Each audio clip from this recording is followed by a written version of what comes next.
Here's the story how 5 fresh-faced young British girls changed the world forever and had girls all over the world screaming, "Girl power!" So, if you're interested, make sure you like, subscribe, and comment. And let me tell you something that you probably don't know or just wonder what happened to the Spice Girls. Spice up your life! We about that, we about that, we about that life. You be real little, I be real life. What you know about...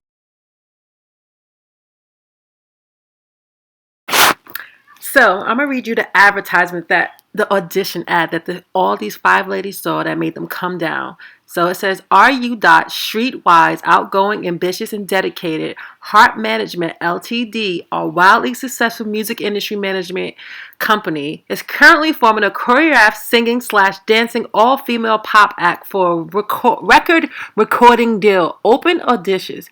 Dancers work 16 Bunton Street, Friday, 4th March 11th from 11 a.m. to 5:30.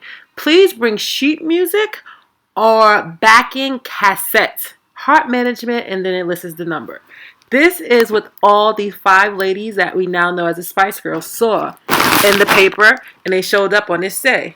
On March 4th, 1994, 400 aspiring singers crammed into a London dance work studios after spotting an advert for a new girl band in a stage newspaper.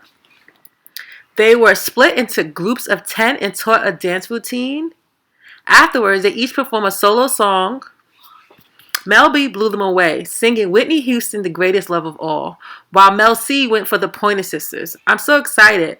And Victoria chose Mel Hair from Cabaret. A month later, they were all invited back for a second edition. Now, with only 10 girls, Geri was there too. Even though she had skipped the initial audition after getting sunburned in Spain, she just said she's ill and pleaded to be fast-tracked to the recall. Victoria later recalled. All 4 were selected to form the band alongside 17-year-old Michelle Stephan. The sort of girl you can't imagine in a flake advert, said Victoria, who had received the highest score at the audition.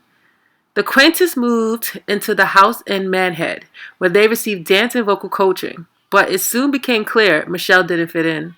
Eventually, Michelle was replaced by Emma Bunton, a former stage school pupil who had been recommended by her vocal tutor, Pepper Lemur. Of course I regret it. I'm not a multimillionaire like them, Michelle Lotta told the Mirror. But at the time I left the group, I knew I was doing the right thing. It wasn't my kind of music, and they were not living the lifestyle I wanted. What do you guys think she meant when she said the lifestyle? And have you ever heard of Michelle? Do you have any advice for a young girl moving to Hollywood?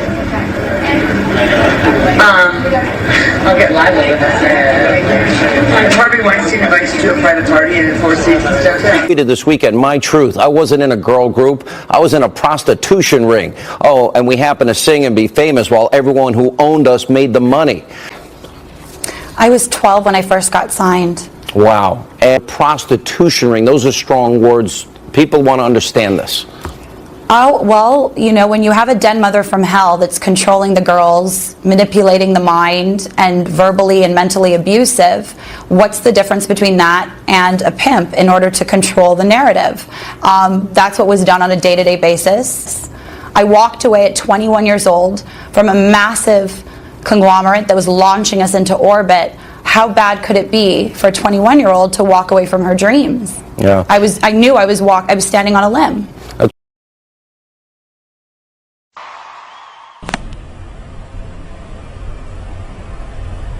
Why did God give me this life?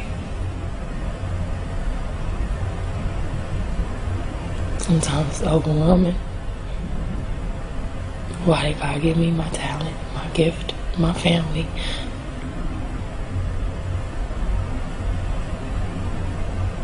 But I know you're not supposed to question God. So I'm grateful for the life He's given me. I'm so grateful. I'm alive and I'm living a dream. I'm living my dreams. Wow.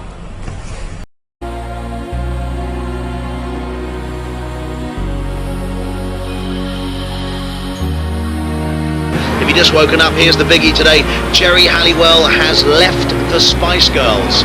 Is there life for the other four? We'll have to wait and see. When Geri apologized to you guys during the show for leaving and going solo, it really hit me because you know what? I mentioned you sold 85 million records. You did that in 2.5 years. Yeah. And then Geri says, I'm leaving. Mm-hmm. Do you think that the Spice Girls, too premature, that there was so much more music to come? You know, I think it's a shame. Geri leaving really was kind of the beginning of the end. But the other thing is, you know, it's incredible to think everything we did was in 2.5 years. Thanks for coming along. It's really nice to see you all, but are we not missing somebody? We are. Unfortunately, Geri's not very well tonight, so get well soon. And also that's kind of part of the demise, you know, because we were exhausted. We were, you know, living on adrenaline, living in survival mode, homesick, exhausted. You know, personally, I had issues I needed to deal with. It was, you know, it's hard, I think, for young people growing up in the public eye, flying around, you know, across time zones, working ridiculously long hours. You can only do that for so long. And I think lots of successful bands become victims of that. Geri Halliwell's departure, the truth of it is out there somewhere, and it really depends on who you believe. Forever, and I was like standing there and I was thinking, oh my god, this is the last time I'm gonna sing this with these girls. I can't do it anymore. I just felt empty, and I'd given them everything I could. And yesterday I left the Spice Girls. Today I'm feeling really, really anxious and loads of mixed feelings. I don't really know what to think today. I feel quite nervous what the outcome is going to be.